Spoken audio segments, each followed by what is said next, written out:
ఈ video last దాకా చూడండి, సబ్స్క్రైబ్ చేయండి. కొత్తిమీర పచ్చడి ఎలా చేసుకోనో వీడియో చూపెడతాం. ముందుగానే కొత్తిమీర తెచ్చుకొని దాన్ని శుభ్రంగా కడిగి ఇలా నూనెలో గోలించుకోవాలి.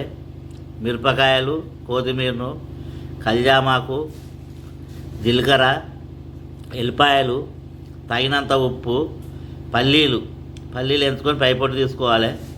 ఇప్పుడు దీన్ని గ్రైండర్ పట్టుకొని వద్దాం. ఇప్పుడు ఇది గ్రైండర్ పట్టుకొని వచ్చాము. పోపు పెట్టుకోవాలి. బరుసలే ఉండాలి, ఎందుకంటే రుచి వస్తుంది, మెత్తగా రుబ్బుకోవద్దు. స్టవ్ అంటు పెట్టినాం, స్టవ్ పైన మట్టి కంతులు పెట్టినాం, అందులో అరపావు నూనె పోసుకున్నాం, జీలకర్ర వేసుకున్నాం, కల్జామాకు, పోపిత్తులు, పసుపు, చిక్కడి ఇంగు.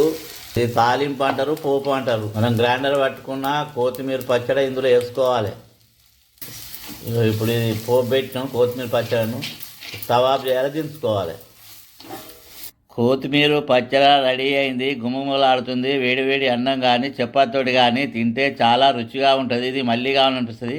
కొత్తిమీర పచ్చడి ఆరోగ్యానికి చాలా మంచిది.